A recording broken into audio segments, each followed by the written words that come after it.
جمعرات بھری مراد، کہتے ہیں نا بزرگوں کی الفاظ ہوا کرتے تھے، اور واقعی یہ بھری مراد ہے۔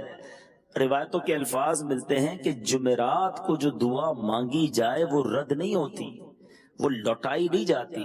خاص دعا مانگنے کی بھی رات ہے اور خاص درود پڑھنے کی بھی رات ہے۔ احادیث میں جمعرات کی رات اور جمعے کے دن کے درود کے فضائل الگ سے لکھے، احادیث الگ سے میرے آقا نے بیان فرمائی ہیں۔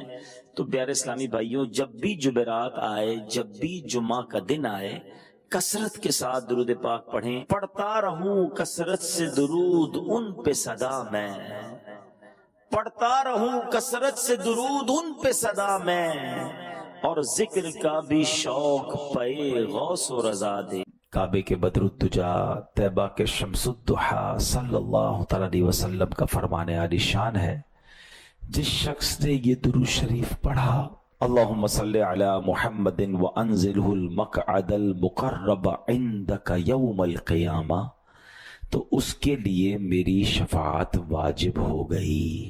تو درود پاک سبحان اللہ یہ شفاعت کروانے والا وظیفہ ہے، یہ روزی میں برکت کا وظیفہ ہے، یہ قیامت کے دن آسانی والا وظیفہ ہے، دنیا میں برکتیں لانے والا وظیفہ ہے۔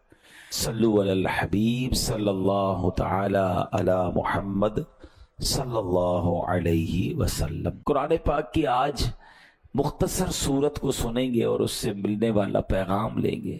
سورہ معون کی آج بات ہوگی۔ 7 آیتیں ہیں، 1 رکوع ہے، اور معون کے معنی ہے استعمال کی معمولی چیز۔ اس میں چونکہ معون ذکر ہے اس سورت میں، تو اس لیے اس کا نام سورہ معون رکھا گیا۔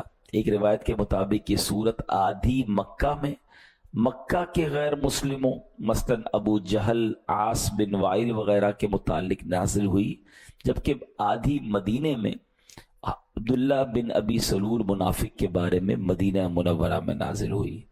بنیادی طور پر یہ نقطہ سمجھایا گیا ہے کہ قیامت کے دن اٹھنے اور بارگاہ الہی میں پیش ہونے کا انکار ابو الخبائث یعنی برائیوں کی جڑ ہے۔ اس انکار کے سبب انسان برے اور گھٹیا کردار کا عادی ہو جاتا ہے، یعنی جس کو یہ ذہن ہی نہیں کہ مرنا ہے، مرنے کے بعد اللہ کے پاس جانا ہے، اللہ کی بارگاہ میں حساب دینا، جب یہ دماغ میں نہ ہو تو یہ سب سے بڑی برائیوں کی جڑ ہے۔ پھر انسان کس بات کی نیکی کرے گا جب پتہ ہے حساب ہی نہیں دینا؟ تو کفار اس وجہ سے بہت زیادہ برائیوں میں ملوث تھے۔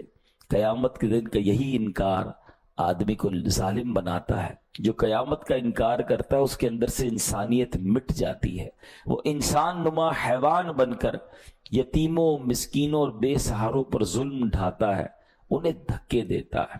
یہی قیامت کا انکار آدمی کو ریاکار بناتا ہے، یہی قیامت کا انکار بندے کو اپنے رب کریم کا نافرمان بناتا ہے، یہی انکار کنجوس بناتا ہے۔ حرص و ہوس کے دلدل میں پھنس کر انسان برباد ہو جاتا ہے۔ اب یہ کیوں نازل ہوئی تھی یہ سورت، ہم انشاءاللہ اس کو پڑھیں گے اور آپ میں سے کئیوں کو وہ سورت یاد ہوگی۔ پہلے میں تلاوت کر لیتا ہوں، پھر میں اس کا شان نزول بیان کرتا ہوں۔ اللہ قرآن میں فرماتا ہے بسم اللہ الرحمن الرحیم، ارأیت الذی یکذب بالدین فذلک الذی یدعو الیتیم ولا یحض علی طعام المسکین فویل للمصلین الذین هم عن صلاتهم ساہون الذین هم یراؤون ویمنعون الماعون۔ یہ 7 آیتیں ہیں۔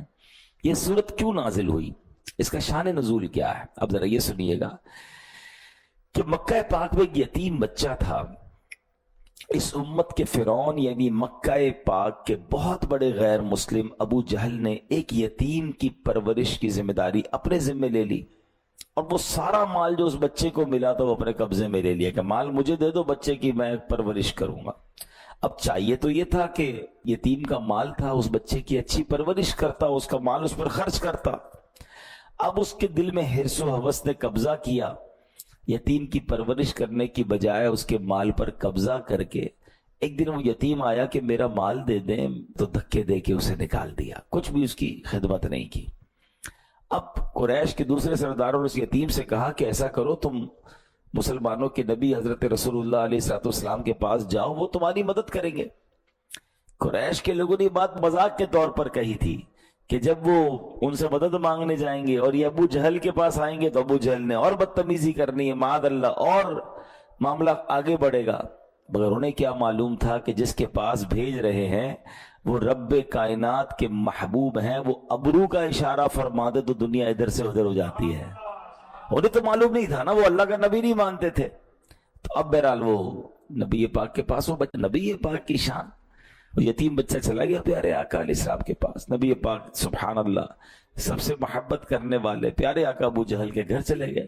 اب لوگ انتظار کر رہے تھے کہ اب جو باتیں ہوں گی اس سے معاذ اللہ ابو جہل اور بدتمیزی کرے گا اور جھگڑا بڑھے گا۔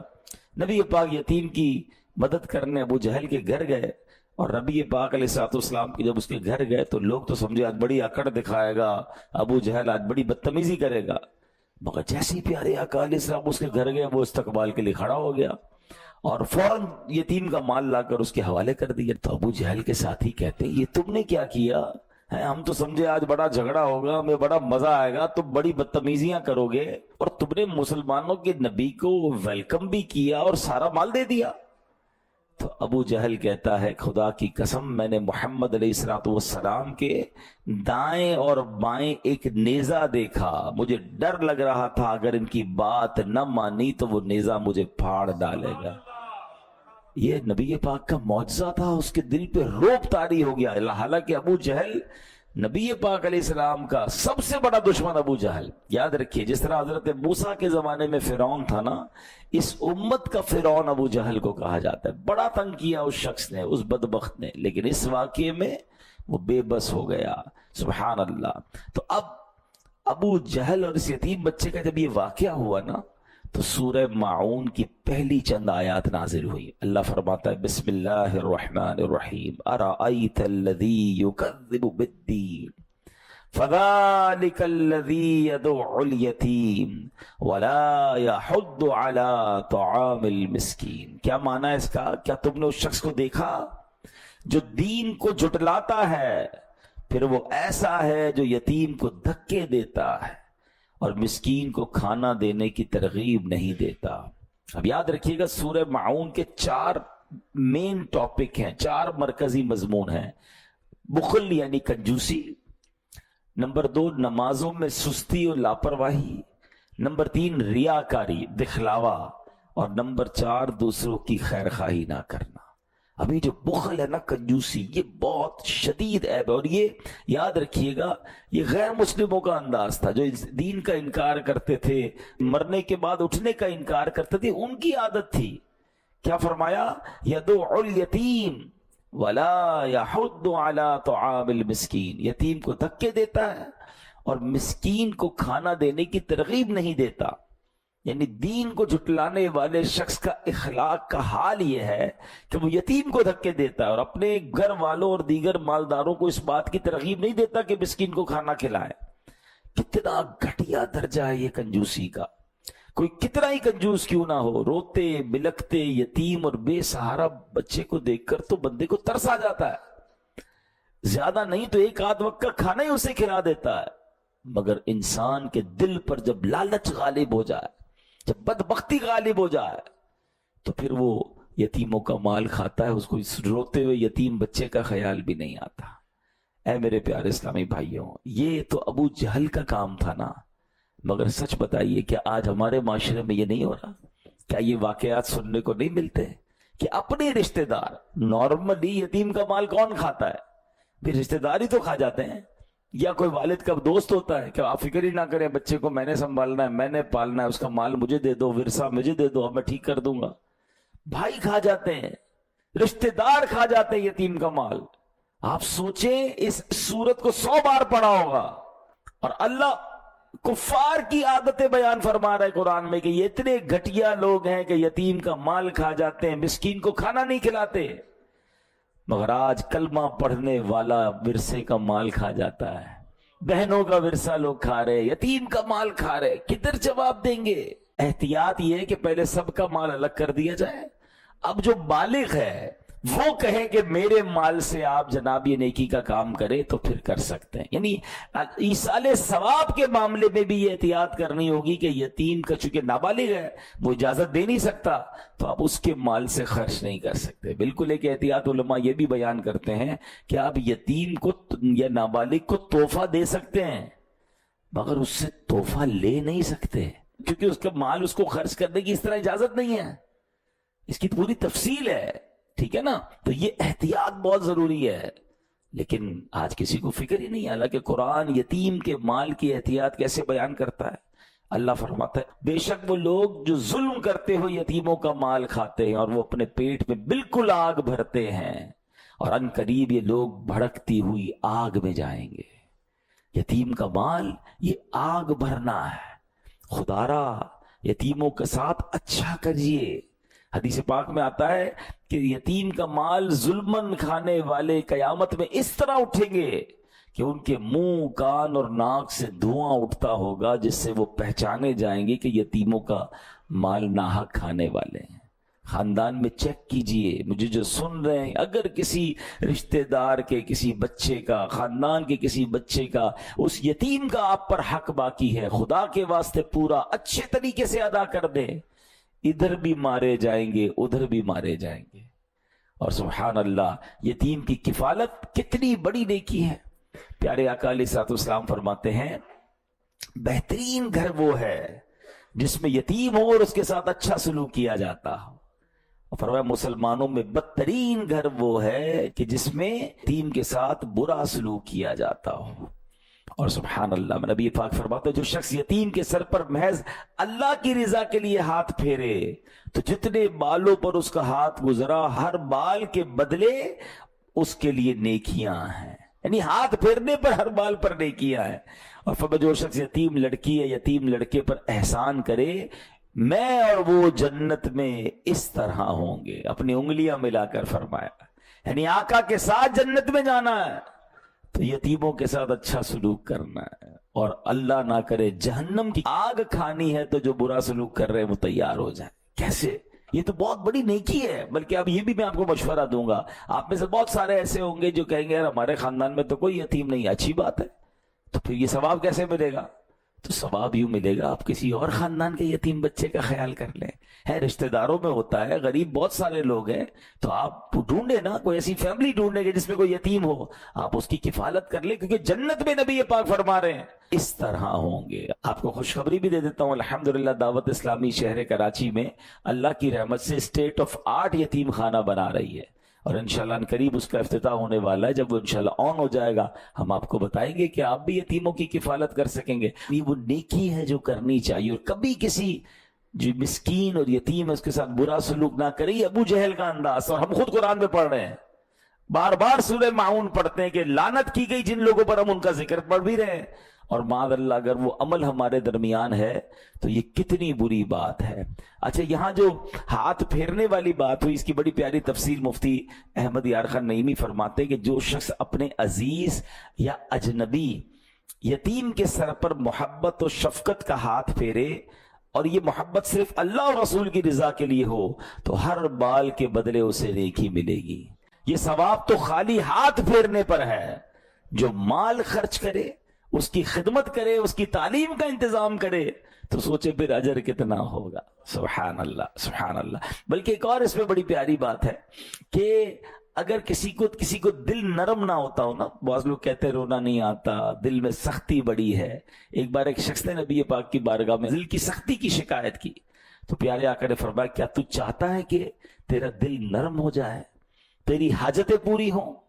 تو یتیم پر رحم کیا کر, اس کے سر پر ہاتھ پھیرا کر, اپنے کھانے میں سے اس کو کھلایا کر. ایسا کرنے سے تیرا دل نرم ہوگا, تیری حاجتیں پوری ہوں گی. جس کو لگے نا یار مجھے دعا میں رونا نہیں آتا, میرے دل میں سختی ہے, وہ نرمی نہیں ہے. یتیموں کے ساتھ اچھا سلوک جو ہے سبحان اللہ یہ وہ عمل ہے جو دل کو نرم بھی کر دیتا ہے, حاجتوں کو بھی پورا فرماتا ہے. اچھا اس میں بڑی پیاری بات فرمائی, یہ بھی حدیث میں ہی ہے, لڑکا یتیم ہو تو اس کے سر پر ہاتھ پھیرنے میں آگے کو لائے, یعنی پیچھے سے ہاتھ کو آگے لانا ہے, ایسے ہاتھ پھیرنا ہے. اور جب اس کا باپ ہو یعنی بچہ یتیم نہ ہو تو پھر ہاتھ پھیرنے میں اوپر سے لے کے گردن کی طرف سے، یتیم بچے کے لیے جو طریقہ ہے وہ یہ بتایا گیا۔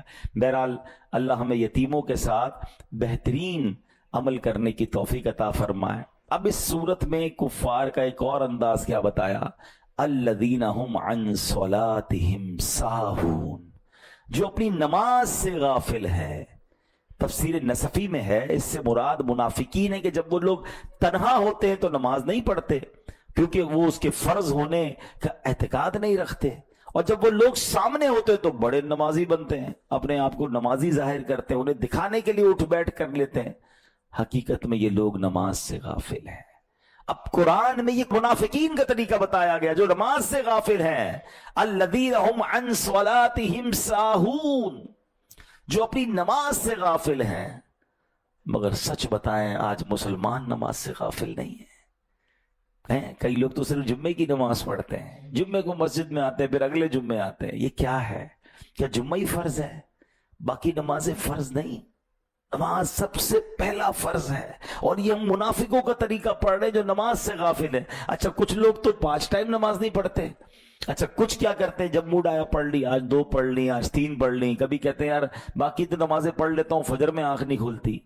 یہ کتنی بڑی غفلت ہے کہ آپ کہہ رہے ہیں کہ ہماری فجر میں آنکھ نہیں کھلتی۔ انہی سے میرا ایک سوال ہے، کبھی صبح 7 بجے آپ کی فلائٹ ہو تو آنکھ نہیں کھلتی؟ آپ کہتے ہیں نہیں پھر تو 4 بجے ایئرپورٹ پہنچ جاتا ہوں، 2 الارم بھی رکھتا ہوں، گھر والوں کو بھی کہتا ہوں۔ کبھی صبح ٹرین ہو آپ کی، وہ کبھی چھوٹتی ہے، کبھی آپ کی آفس کی کوئی اہم میٹنگ ہو مارننگ میں، وہ چھوٹتی ہے۔ اس کا مطلب وہ نہیں چھوٹتی، اس کے لیے آنکھ کھلتی ہے۔ ایمبیسی میں انٹرویو ہو، لوگ صبح جا کے لائن میں لگ جاتے ہیں۔ ہر چیز کی پریورٹی ہے، ترجیح ہے، پریورٹی نہیں ہے تو نماز کی نہیں ہے۔ کیسے بندہ کہتا ہے میری نماز میں آنکھ نہیں کھلتی؟ اس کا مطلب نماز کی اہمیت نہیں ہے آپ کے نزدیک۔ باقی دنیا کے کام کے لیے سب کی آنکھ کھلتی ہے۔ صبح رات کو کبھی جائے، رات کو 3-4 بجے ایئرپورٹ پہ رش لگا ہوا ہے، کہ اب سب کی آنکھ کیسے کھل گئی؟ مسجد میں کیوں رش نہیں لگا ہوا؟ کیونکہ وہ فلائٹ ہے یار، مس ہو جائے گی تو نقصان ہو جائے گا، خرچہ ہو جائے گا، فلاں پرابلم ہو جائے گا۔ اٹ مینز آپ کے نزدیک وہ فلائٹ، وہ ٹکٹ ضائع ہونا وہ زیادہ اہمیت ہے۔ اللہ کی قسم کروڑوں روپے ایک طرف ہے، ایک نماز قضا ہونا کا گناہ جو اور اس کا عذاب و نقصان ایک طرف ہے۔ مگر وہ احساس تو ہو۔ کتنی بڑی بد نصیبی ہے کہ روزانہ صبح الارم رکھتے ہیں لوگ، اسکول کا، بچے کی اسکول کا الارم ماں رکھے گی، باپ اپنے آفس کا الارم رکھے گا، نہیں رکھے گا تو فجر کا الارم نہیں رکھے گا۔ وہ کیسی صبح ہے کہ صبح ہوئی، اسٹارٹ آف دا ڈے میں اللہ کو ناراض کر کے اٹھ رہا ہوں۔ یعنی جس کا ابتدا ہی دن کی رب کو ناراض کر کے اٹھنے کی ہے تو اس کا دن کیسا گزرے گا، اس سے رب کیسے راضی ہوگا؟ اور یہ تو میں صرف فجر کی بات کر رہا ہوں، لوگوں کی تو ظہر بھی قضا ہو رہی ہے، عصر بھی قضا ہو رہی ہے، مغرب عشاء، کیا کرے، کاروبار میں بیزی، کیا کرے، دوستوں میں بیزی، فیملی میں بیزی۔ کمال ہے یار، پورے دن میں 5 نمازوں میں ٹائم کتنا لگتا ہے۔ اور اگر اس کی برکتوں پہ میں بات کروں نا، معراج کی رات کا تحفہ نماز ہے، نماز مومن کی معراج ہے۔ اللہ اکبر، میرے آقا نے معراج کی رات رب کا دیدار کیا، اور جو 5 وقت کا نمازی ہوگا انشاءاللہ اسے قیامت کے دن اللہ کا دیدار کرایا جائے۔ ہمارا دل نہیں چاہتا رب کو دیکھنے کا؟ پڑھے نا نماز، کیسے قضا ہو جاتی ہے۔ اللہ اکبر، آپ ذرا غور کریں، جو 5 وقت کا نمازی ہوتا ہے نا، وہ اکثر وقت وضو میں گزارتا ہے۔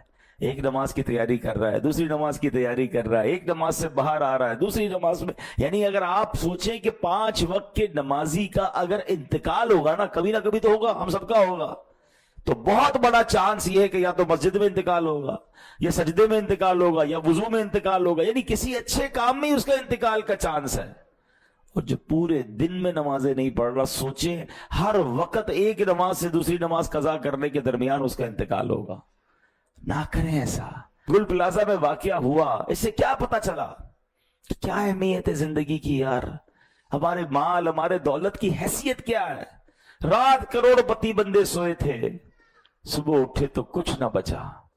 کس بات پر اتراتا ہے انسان، کس بات پر کر رو فر ہے کہ میرا جاہو جلال، میرا مکان، میری فیکٹری، میرا سب کچھ۔ اللہ چاہے تو سب منٹوں میں ختم ہو سکتا ہے۔ زکوٰۃ دینے والے زکوٰۃ لینے والے بن چکے۔ میں اس سے عبرت کا پہلو آپ کو بتا رہا ہوں کہ یہ میری اور آپ کی اوقات ہے، پھر بھی نماز نہیں پڑھتے۔ ہم کیوں سوچتے ہیں ان کے ساتھ ہوا میرے ساتھ نہیں ہو سکتا، میں نہیں مر سکتا؟ کیا میں نے اور آپ نے اپنے سے کم عمر لوگوں کے جنازے نہیں پڑھے؟ جب مجھ سے چھوٹی عمر کا مر سکتا ہے تو میں بھی مر سکتا ہوں بھائی، مجھے بھی مرنا ہے۔ اللہ سے دعا کرتے ہیں، اے اللہ میں جلنے والی، کٹنے والی، پھٹنے والی، ڈوبنے والی موت سے بچائی رکھنا۔ اے اللہ عافیت والی، خیر والی، نمازوں والی، بستر والی نہیں بلکہ زندگی کی آخری نماز کھڑے ہو کر ہمیں مسجد نبوی میں ادا کرنے کی توفیق عطا فرما، اور ہمیں مدینہ پاک والی اور آقا کی دید والی موت نصیب فرما۔ لیکن بھائی اینڈ آف دا ڈے مرنا تو ہے نا، قبر میں تو جانا ہے نا۔ کیسے نماز کے بغیر زندگی گزار رہے، کیسے جواب دیں گے؟ قرآن کہہ رہا ہے یہ منافقوں کا طریقہ ہے، الذین هم عن صلاتهم ساہون، جو لوگ اپنی نماز سے غافل ہیں۔ ہم کیسے غافل ہو سکتے؟ پلیز نماز پڑھیں، نماز کی سستی ختم کریں، نیت کریں کہ آج کے بعد ہماری کوئی نماز قضا نہیں ہوگی۔ آگے کیا فرمایا؟ الذین هم یراؤون، وہ جو دکھاوا کرتے ہیں، یعنی منافقین فرائض کی ادائیگی اللہ پاک کی رضا حاصل کرنے کے لیے نہیں بلکہ لوگوں کو دکھانے کے لیے کرتے تھے۔ آج بھی یہ وبا عام ہے، نیکی کرنی ہے لوگوں کو دکھانا ہے، نیکی کر پہلے کہتے تھے دریا میں ڈال، اب نیکی کر فیس بک پہ ڈال، سوشل میڈیا پہ ڈال، لوگوں کو بتانا ہے۔ ریاکاری کی تعریف ہی یہ ہے کہ اللہ کی رضا کے علاوہ کسی اور ارادے سے عبادت کرنا، یہ ریاکاری۔ لوگ مجھے نمازی کہیں، لوگ مجھے حاجی کہیں، لوگ مجھے سخی کہیں، میری واہ واہ ہو جائے، اس کا مطلب you are not making worship because of Allah سبحانہ و تعالی۔ آپ اللہ کے لیے نہیں کر رہے، آپ لوگوں کے لیے کر رہے۔ خود اپنے دل سے پوچھیں، نیکی کر کے کیوں جی چاہتا ہے کہ لوگوں کو میں بتاؤں، میں ذرا ڈالوں سوشل میڈیا پہ، پھر دیکھوں کتنے لائکس آئے، کتنے سبحان اللہ، کتنے زبائی۔ خود سوچیں یار، ایکچولی ریاکاری سے جو بچنے کا طریقہ ہے نا، اپوزٹ آف ریاکاری اخلاص ہے، اور اخلاص ایکچولی اخلاص از دا کی آف قبولیت، قبولیت کی چابی ہے، ایکسپٹنس کی چابی ہے۔ اور وہ کیا ہے؟ طریقہ بتایا علماء نے کہ اخلاص یہ ہے کہ جس طرح بندہ اپنے گناہوں کو چھپاتا ہے اس طرح اپنی نیکیوں کو چھپائے۔ ہم میں سے کون ہے جو چاہتا ہے میرے گناہ لوگوں کو پتا چلے؟ کوئی نہیں چاہتا۔ نیکیاں سب کو پتا چلنی چاہیے۔ 15 سال پہلے حج کیا تھا وہ 1500 لوگوں کو بتا چکے ہوں گے، کل جھوٹ بولا تھا وہ بتائیں گے کسی کو، آج صبح موبائل پہ کچھ دیکھا تھا وہ بتائیں، وہ نہیں، وہ بتانا چلے 15 سال پرانا میں حاجی، میں نمازی، میں حافظ۔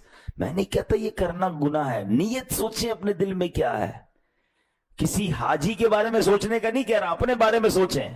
ہو سکتا ہے کوئی اچھی نیت سے بتا رہا ہو، ہم کسی پر الزام نہ لگائیں، اپنے آپ کو تو چیک کریں نا، کیونکہ قرآن کہتا ہے الذین هم یراؤون، وہ جو دکھاوا کرتے ہیں۔ ہائے ہائے ہائے۔ اور اب آخری بات، قرآن کیا کہتا ہے ہمیں سمجھنا ہے، وَيَمْنَعُونَ الْمَاعُونَ، اور برتنے کی معمولی چیزیں بھی نہیں دیتے۔ معاون کا مطلب ہے معمولی استعمال کی چیزیں، مطلب یہ کہ منافقین اتنے کنجوس، بے حس اور بے پرواہ ہیں کہ اگر کوئی ان سے عام استعمال کی معمولی سی چیز بھی مانگ لے تو یہ دینے سے انکار کر دیتے ہیں۔ علماء کرام فرماتے مستحب یہ ہے آدمی اپنے گھر میں ایسی چیز اپنی حاجت سے زیادہ رکھے جن کی ہمسایوں کو ضرورت ہوتی ہے، انہیں ادھار دیا کرے۔ حدیث پاک میں آتا ہے، حضرت عائشہ صدیقہ فرماتی ہیں میں نے عرض کیا یا رسول اللہ علیہ السلام کون سی چیز جس کا منع کرنا حلال نہیں ہے، یعنی کوئی مانگے تو منع نہیں کرنی چاہیے، فوراً دینی چاہیے؟ تو فرمایا پانی، نمک اور آگ۔ اور اس کی وجہ کیا فرمائی؟ کہتے حضور پانی کا حکم، پانی تو سمجھ آ گیا کہ کوئی بھی مانگے اسے پلا دے، آگ اور نمک سے کیا مراد ہے؟ حکم کیوں ہے؟ فرمایا جس نے کسی کو آگ دی گویا اس نے اس آگ سے پکا ہوا سارا کھانا خیرات کر دیا۔ پہلے زمانے میں لکڑی وغیرہ دیتے تھے لوگ، آگ لگاتے تھے، یعنی اس کے چولہے کا اگر آپ نے انتظام کر دیا، اس چولہے پہ جتنا کھانا بنا سب آپ نے خیرات کیا۔ فرمایا جس نے کسی کو نمک دیا اس نے گویا وہ سارا کھانا خیرات کیا جس کھانے میں نمک کی وجہ سے لذت آئی ہے۔ ہائے ہائے ہائے۔ اور صرف پانی پلانے کی فضیلت کیا ہے؟ فرمایا جس نے کسی مسلمان کو ایک گھونٹ پانی وہاں پلایا جب پانی عام ملتا ہے، نارمل پانی ملتا ہے تو اسے غلام آزاد کرنے کا ثواب ہے، اور جس نے کسی مسلمان کو وہاں ایک گھونٹ پلایا جہاں پانی نہ ملتا ہو تو اس نے گویا اسے زندگی بخشی۔ نارمل پانی پلانے کا ثواب اتنا ہے، اور جہاں پانی نہیں وہاں پلانا، مگر ادھر دل ہی نہیں چلتا، اللہ کی راہ میں خرچ نہیں کرتے لوگ، اپنی زکوٰۃ پوری نہیں دیتے۔ کنجوسی بھی منافقین کا اور کفار کا انداز ہے۔ تو اے میرے پیارے اسلامی بھائیوں، آج سورہ معون ہم نے سنی، اس کی تفسیر سنی، کفار کی عادتیں سنی۔ چیک یہ کرنا ہے کہ کیا یہ عادتیں میرے اندر تو نہیں؟ یتیم کا مال کھانا یہ کفار کا طریقہ، مسکین کو مدد نہ کرنا یہ کفار کا طریقہ، اپنی عبادتیں دوسروں کو دکھانا، ریاکاری کرنا، اللہ کے لیے نہیں لوگوں کے لیے عبادت کرنا، یہ کفار کا طریقہ، مسلمانوں پر خرچ نہ کرنا، چھوٹی چھوٹی چیزیں بھی نہ دینا، یہ بھی کفار کا طریقہ ہے۔ اللہ کرے کہ یہ عادتیں ہمارے اندر سے نکل جائیں اور ہم ایمان والوں کے اوصاف اپنانے والے بنیں، ہم سخاوت کرنے والے بنیں، ہم اللہ کے لیے عبادت کرنے والے بنیں، اور یتیموں مسکینوں کے مددگار بن جائیں۔